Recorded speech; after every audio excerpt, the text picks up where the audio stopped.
Hello everybody, what's up? It's time for another Car Rides a Witch Law, your one-stop shop for all things communication, transportation, and presentation. I don't know. I guess today went by pretty quick. Somebody is out at work, and so I'm having to do some different stuff than usual, which is not really my cup of tea, because I am very into repetition and just, doing the same thing. But it is what it is, right? It is what it is. But it made it go by quicker. That's what I'm getting at. It made the day progress because I was doing something different rather than the same old, same old. I don't really think too much is eventful. I guess it felt like a long day. It felt like a lot has happened, even though not much has happened. And yeah, I guess I'm coming to an understanding about some things. I'm realizing that this idea of being my own friend is actually very effective. I don't know. I mean, is it like an insanity kind of thing? Is it something I should really be concerned about? Possibly. But I don't know how likely it is. Right? It could be a problem. I don't know. Because it's not like I go out of my way to isolate. I just think that I'm not gonna push to VC if it doesn't feel right. I have my own outlet now. I know I'm working on my craft, my art, which is my voice. And I guess it's possible that I know that I am able to appreciate my own time more than another person can. And there is something to that. There's something to that. But yeah, I don't know. I mean, is it a major deviation in my character? Maybe it is. I'm not really sure, because I'm so used to kind of getting tossed around and bossed around. It's kind of odd to be at the place I'm at. And even with my opinions on socializing and health and all that stuff, I don't know that it's possible to truly replicate the presence of another with just one person. It may be, honestly. I mean, it may be. I mean, how does psychology work? Am I enough of an exception where I'm kind of able to see two sides of things a lot and kind of argue with myself sometimes, right?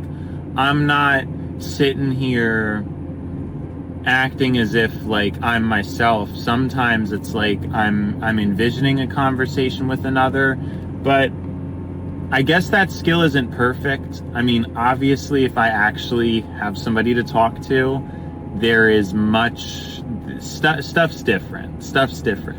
I don't know that it's easy to make the argument that just the self alone is able to replicate or replace another person's input very well. But I just know that my level of attention and my quality of attention is really unmatched, to the point where nobody else is really like that. So when it comes to what I'm trying to do, right? What am I supposed to do? Am I really supposed to push for social, and is it even healthy at that point? Because I don't like it at all. I don't really like the idea of being somebody who is a loner or is oh, like I'm choosing to talk to myself instead of calling people. Because I don't like that. I don't really like the sound of that at all either. You know, I think I pride myself, and I just think it's a good trait to be available for other people. So when I'm navigating these feelings, I'm wondering, like, I don't know, it's sitting with me confusingly. Is confusingly a word? That's kind of pushing it a little bit there.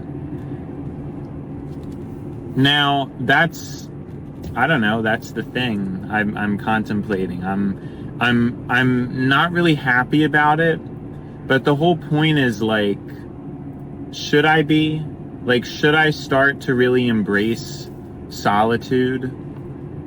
Because I guess I'm tired. I'm tired of trying to be that person who is really there for people and, like, very willing to listen, help them, be of aid, and just nobody ever turns around.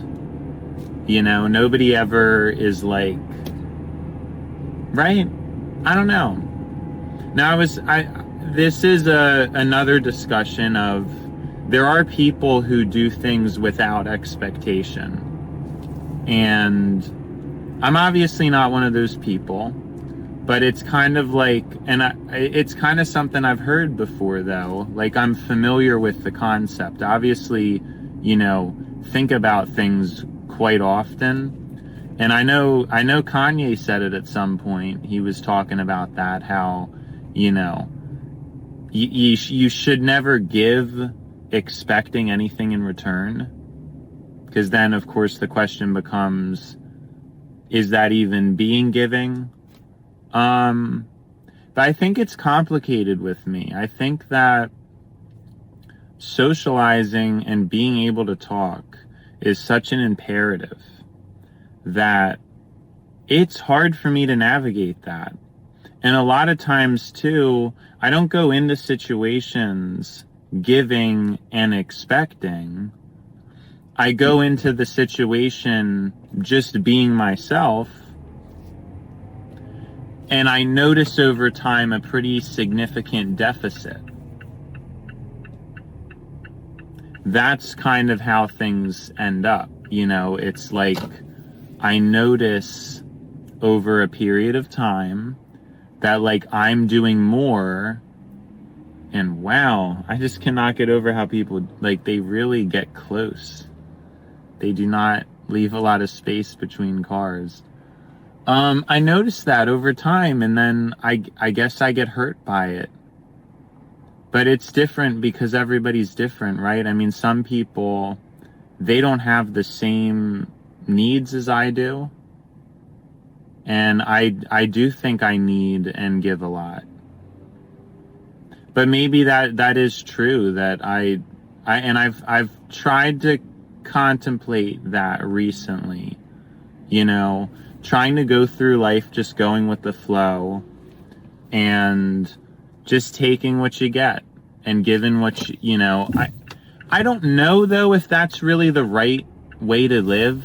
Like, I think, as much as I've heard otherwise, like this whole thing about like expectations and all, I think it is okay and it's fair to want things, especially out of people.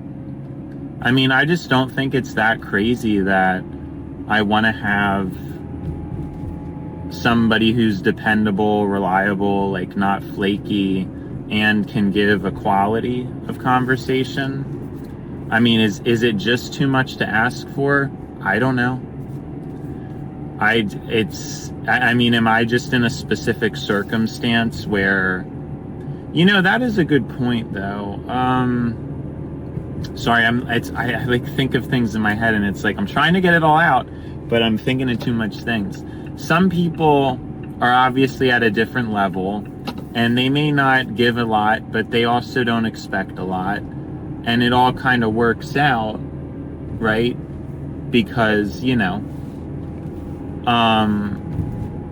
they don't really think anything like this. But I think I have such a severe capacity to give and the effort is so high that other people can't really replicate it even if they wanted to. Like, I don't know that people are used to it when I interact with them, and it's not like a lot of people move that way, you know? So very confusing drivers, very confusing.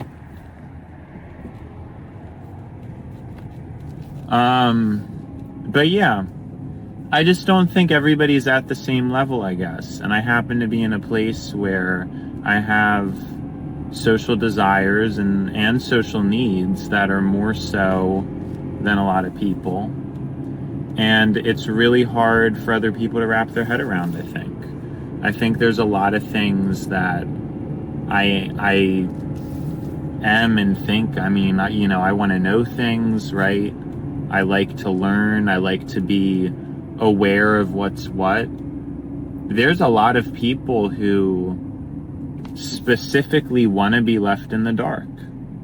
And that's something that is so hard for me to wrap my head around, but it's something I'm learning. And just like how much of a difference that is, right? Like to be somebody who wants to be somebody who wants to, I mean, I always want to learn. I've always wanted to learn as much as possible. I guess I took it that like that's kind of just what everybody wanted. I'm not really sure what I was thinking, but that is kind of just what I thought. Like I kind of thought people wanted to know things and wanted to improve and grow and all that stuff, but I'm kind of coming to find out that that is not really the case. And I mean, hey, in some ways, I guess I'm not good either. Like there's certain things that I definitely should work on or improve or etc. But I think I spend a lot, like so much more time thinking about it and actually considering and wanting the improvement. And I think it's why it's so difficult for me to understand like the concepts of like, oh, unsolicited advice isn't good and stuff like that. Right? It's difficult for me to understand because it is so fundamental to me and my human condition. Like, I just feel like it's a norm. I feel like it's a norm to like want to improve, want to learn things, right? Figure things out. This is how I've always been, and I guess I just thought that's how people were or something. But yeah, it turns out that isn't accurate at all, and I think it's very specific that I don't want to be kept in the dark about things. You know, I want to know what's going on, and it's not scary, it's fun to me. I'm not afraid at all. I think there's an allure to knowledge and information, and it's kind of hard to grapple with that it's actually the case that most people in the world are not like that. I guess it's a difficult thing for me to grapple with. Right? I'm over time, you know, now that I'm older and I've known different people, it's something I've come to accept and be aware of. But it's so hard for me to wrap my head around. But there are people out there, there are lots of people who, you know, whether something, you know, to improve or to optimize is just not relevant to them at all. They don't put a thought in any of that kind of stuff, and it's very difficult for me to wrap my head around because, like I said, I've always been keen, I've always been aware, and I've always been wanting to improve, right? It's just how I am. Like, I always wanted to kind of know what the best thing was, or, you know, I'm sure you get the gist of what I'm saying. And yeah, it's just odd, right? It's very odd and strange to be in this world around people like this. Now, for a while, I was operating on a misery. And as I've said, those days are over. You know, I do have hope now. I think that I just need to have things mapped out. And I do think I have potential. I think a lot of people won't, though. I think it's going to take a lot to shine through the noise. It takes a lot. There's so much noise nowadays, and it's really only going to be some special people who make it. But I want to try to develop my ideas, you know. I think I do have some interesting perspectives that could mature into very formal concepts. Now, of course, it all depends, because I still haven't not been great at execution, right? Like I just haven't, in terms of, sorry, I'm like, that really happens a lot with me. I'm thinking of it and I'm verbalizing like half of it, because it's obviously pretty difficult. I think I could talk faster. I think that would mitigate the problem, but I'm kind of mixed with that. I feel like I am more of a laid back talker. I think I like to talk slowly. I think there's something to it. I think there's something to talking slowly. A lot of people don't like it though nowadays. Nobody likes it. People kind of want quick. And I feel like I do need to learn that and cultivate it, but I can talk quick when I want to. I absolutely can, especially when I'm passionate about something or usually angry. I definitely can kind of flip a switch and be able to talk really quickly. And I could right now if I wanted to. But again, I'm especially in the rough draft phase of this experiment. We're just gonna do what's like cozy, you know? But if there's ever a time I need to speak quickly, I do. I definitely am able to speak quickly.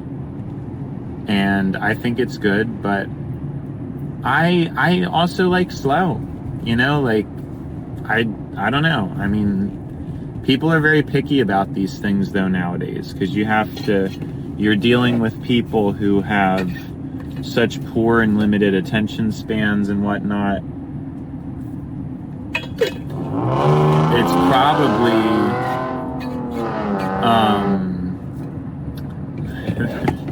probably heard that. Some guy just like had a loud. Anyways, it's probably going to be more future proof if I get the talking fast thing down. Although that being said, the issue with like talking fast is obviously if you speed up the quality, it still sounds pretty good. But if somebody's talking too fast and you have to slow it down, then the sound quality takes a pretty big hit. I don't know if they're gonna figure out a way to mitigate that in the future, but I don't know. I think I should just like, especially for now, just like be myself. I don't know. But I'm always thinking about that, and I think that's, again, I mean, we're going for the best, so I want to have perfection. What if some people already think I'm talking fast? I feel like I'm like saying this and to some degree like I'm already talking fast. That's like completely possible, right? But to me it might seem slow because I know what I'm capable of and I know what my brain does and all that stuff. You know, I noticed like this episode specifically, I'm like totally on autopilot. Like I'm basically putting like no thought into what I'm saying, and I don't know, I just think it's very comfortable and nice. I think I'm definitely getting used to the camera a little more, and it is very comforting to know that I have this outlet. And I know I was worried about potentially getting tired of it eventually. always a concern of mine, burnout, because I have crazy ideas, but then I don't even want to do them some of the time. I have a lot of very extravagant, very eccentric, even deranged ideas, and executing them is super cool, but sometimes I don't even want to. It's kind of weird, but I think I do get a joy out of just conceiving the most like absurd, crazy things possible. I think I do. And for better or worse, right? It's good. I think it's good though. Like I said, I'm able to keep myself company. There's probably people who struggle with loneliness, and it is a much worse situation than me. Because you have to like think about it. Not only am I adept at keeping myself company, like I'm at peace with myself, I think. I feel like I'm probably more comfortable under my own skin than most people. Like, I just get that impression, as much as I don't know that I always feel that way because of how codependent I get and how much I want to talk to others and spend time with others. I do think, like, when I'm alone and by myself, I am very comfortable. Like, I'm pretty at ease. I'm fairly happy to be me. It wasn't always like that, but I think like the older I'm getting, the more understanding I'm getting of myself. Maybe that's a good way to put it. I don't remember what I was talking about now, which is kind of a shame because I liked it. I liked it a lot. Oh, I remember. I think a lot of people who like struggle with feelings of loneliness could have it so much worse than me. I mean, there's people who are like socially inadequate, and that's the problem, right? And yeah, I don't know.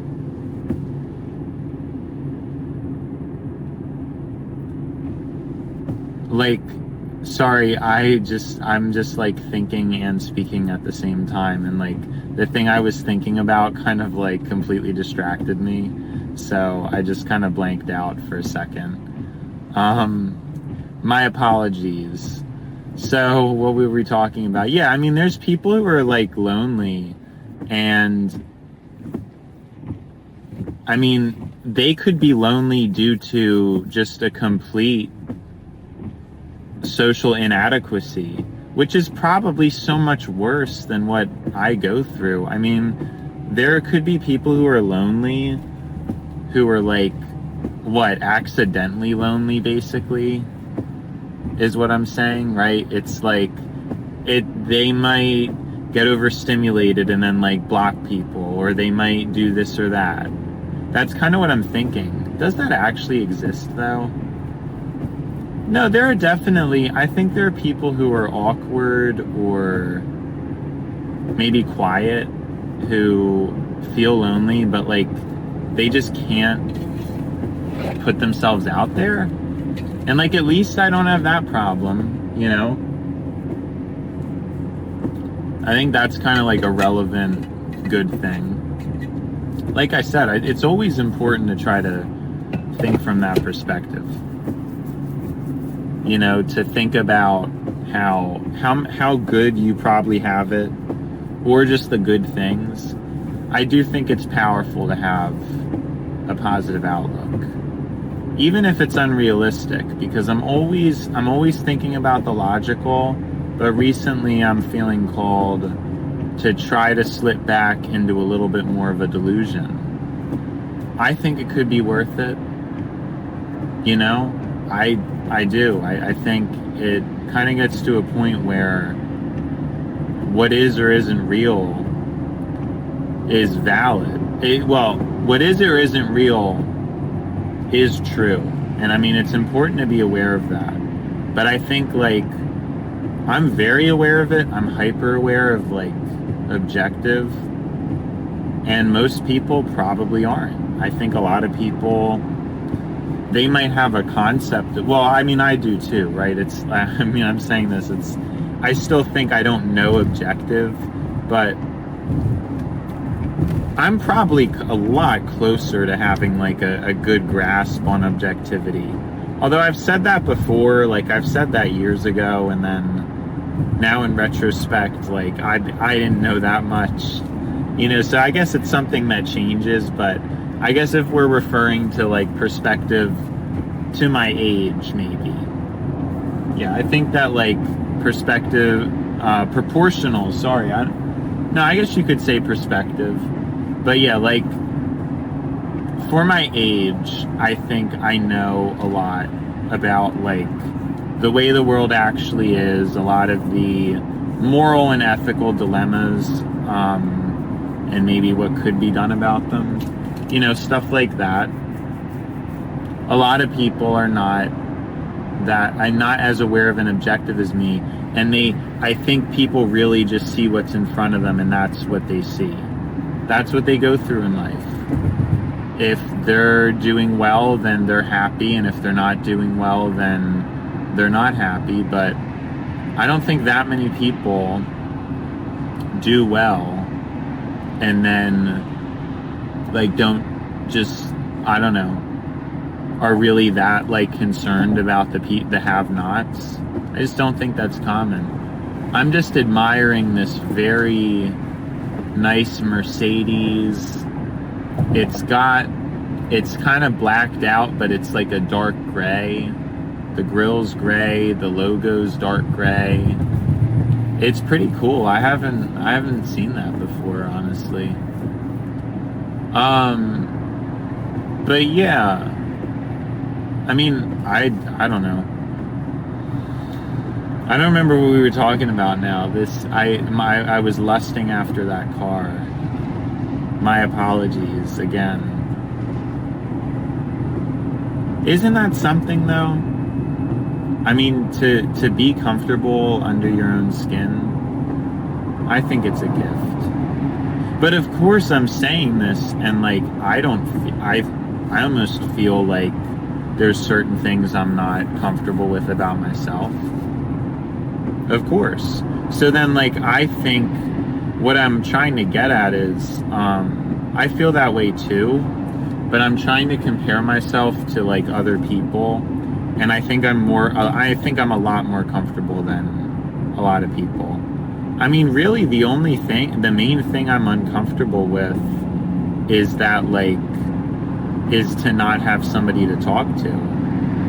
That's really like the main thing. Like I just kind of want to get to a point in life where there's always an outlet, there's always a person there. And I think I'll get there someday. Now I have more hope about that. I used to spend a lot of time trying to think and brace myself for like a dark future, and I don't really think that is accurate. I just don't. I don't know. It just seems like things will probably be fine for me. But it's not bad to have a perspective like that, right? I think I've touched on that before. To push to have a bit of scarcity to try to better yourself, because if you're too content, you're going to get complacent. And you don't really want that, right? I mean, you don't want, and especially with what I'm going for and what I think my destiny is to become one of the greatest speakers. I mean, there has to be a good amount of critical and perfection going on. And I can't do that without some uncomfortability.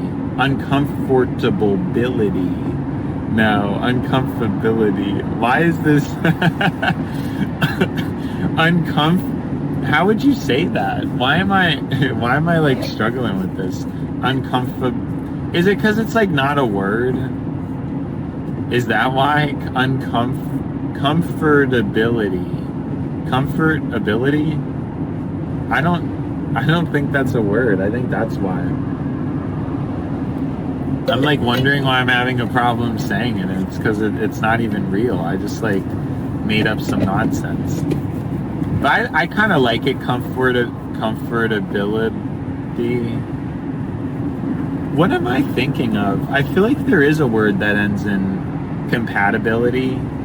I think that's what my brain's probably like subconsciously doing. I'm just like retroactively thinking about it, and I'm thinking I was probably thinking of like the word compatibility, but I was for some reason saying comfort, so then my brain was just putting out comfortability.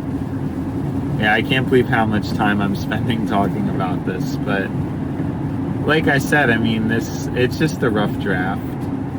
I don't know how I feel about this episode. I mean, in some ways I think it's a bit like boring, but because I haven't really gotten into anything like too crazy, but at the same time it's been fine. I think there's like a certain charm to it. But I guess I kind of think it's lacking, but I think it's reflective of my mood today. I think my mood today is neutral. I feel like I may have said that in the morning shift too. I think I said that then as well. Yeah, I'm pretty sure. I mean, if I didn't say it, I thought it, right? That's like always what we have to come back to. But yeah, what is that like? Like, what is it like to know that your future is going to be great, but it's going to take years to get there? That's like what I'm going through right now. It's weird, you know? But it's nice. I think because at least I'm at a point now where, especially with waking up to this outlet, it's just been, it's such a positive outlet for me. And I couldn't be more grateful to just finally like figure out what clicks. I don't know. I think it's good to talk positively too. I haven't in so long. It's taken a lot for me to get to this point. A year ago, I was very miserable, and I'm especially recently constantly like wondering, you know, why was I like that? Right? Constantly. I'm like, why was I miserable? Like, I feel so bad. And I've heard too, though, that the whole thing about like first world problems and stuff, like, boo-hoo, you didn't have any friends, but like, other than that, your life was great. And like, yeah, but then I also have heard people like, you know, I mean, pain is pain. I guess I'm a bit of a baby about it.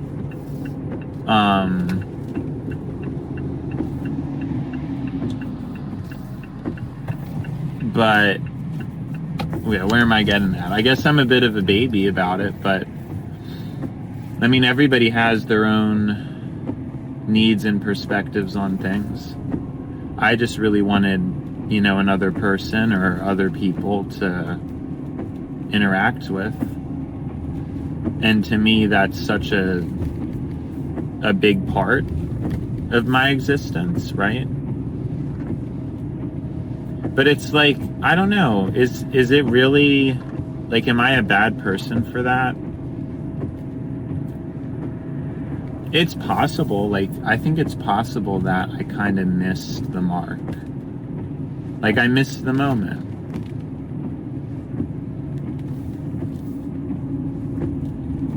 But at the same time, was that meant to be that way? I think we've already talked about it. Okay. Well, I see, like, police. I wondered if it was a detour, but it looks like they just pulled someone over. I'm not entirely sure why.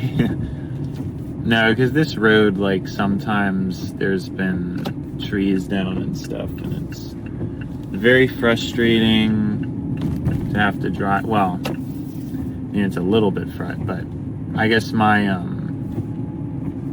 semi-OCD kicks in and is all like, puts more wear on the car, blah, blah. It's never about like patience with me. I think like I'm fine with getting home late. It's just my car. Like it's putting more wear on the car, and that always like kind of bothers me. Yeah, I don't know. I guess that's like crazy that I think of it that way. Like I do think I have thought about that before. Like, you know, when you work in the winter, you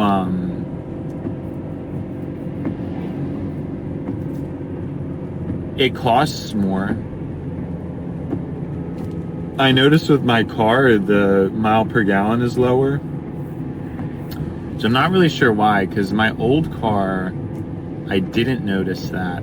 But I don't know if that was just because like the old car was 20 years older and maybe the mile per gallon like indicator thing just wasn't as accurate, and this one is. But it does seem like cold weather gives worse mile per gallon, and that is strange to me because I always thought if the weather was cold that the mile per gallon would just be better. Like I feel like it's a pretty reasonable like hypothesis, because the engine could get like cooled easier, right? So it's like not, the engine temperature could be lower. But no, it seems like, I mean, like just a regular temperature is the best for mile per gallon, like cool but not cold.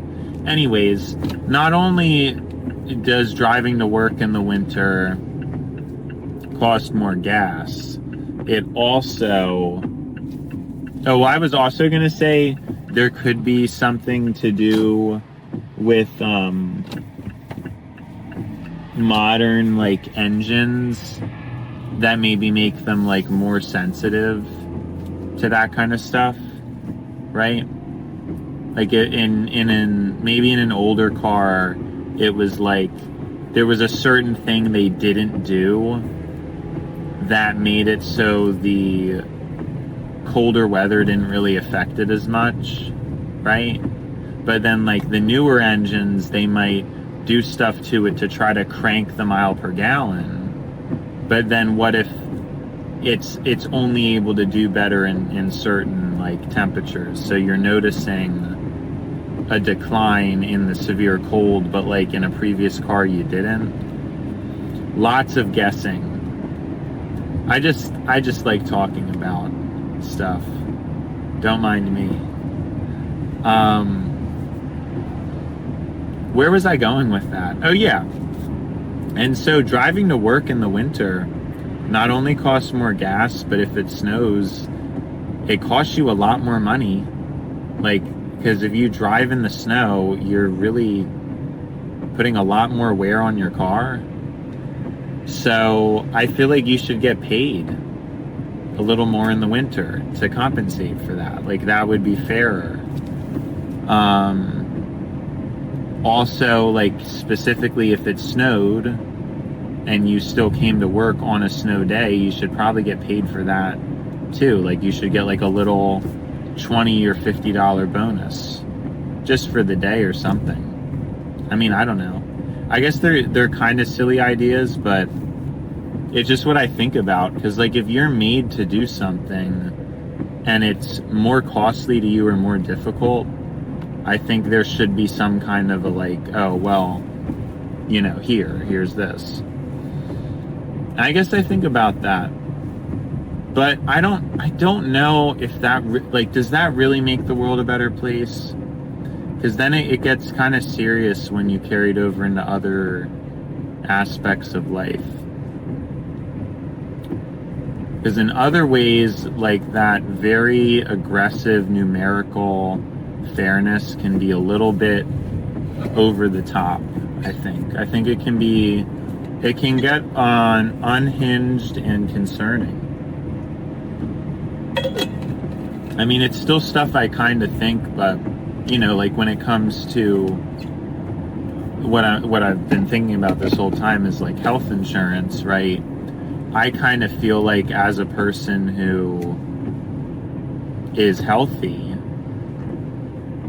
I shouldn't, like, why should I have to pay the same insurance amount as somebody who isn't? Like, to me, that doesn't really make any sense. Like, if I'm somebody who smokes cigarettes, drinks alcohol, never exercises, why do I pay the same health insurance rate as, like, me, somebody who sparingly eats sugar?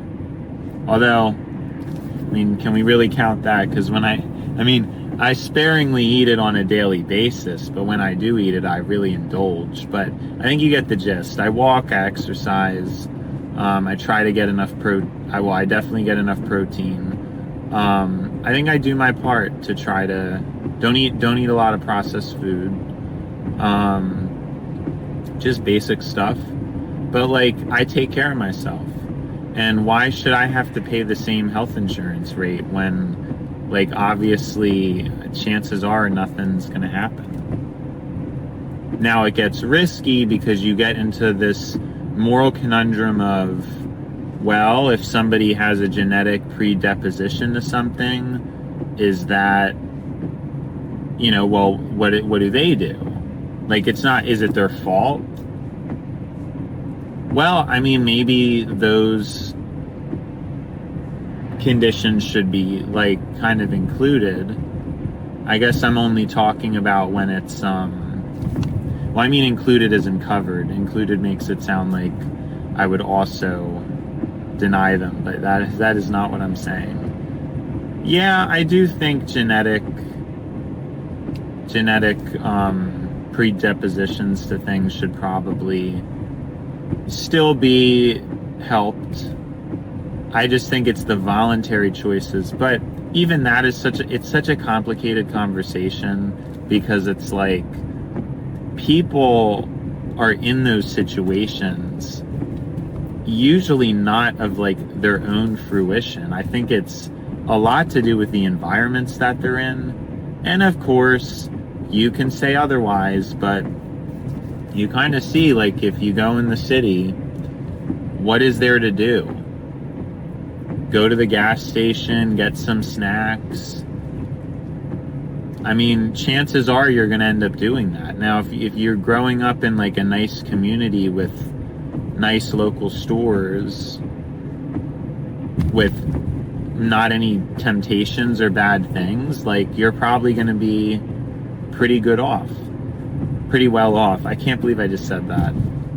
Yeah, the good well thing is another I've kind of always wanted to change that, because I'm aware that well is the more often proper way to say good. But anyways, yeah, I mean, I do think environmental temptation is, like, a big thing. I don't know. I do think that matters a lot, and you can't. I mean, can you blame someone? Like, let's say they grew up and their parents, like, always had cookies available. You'd probably eat them because they're there, and it's, like, it's addicting.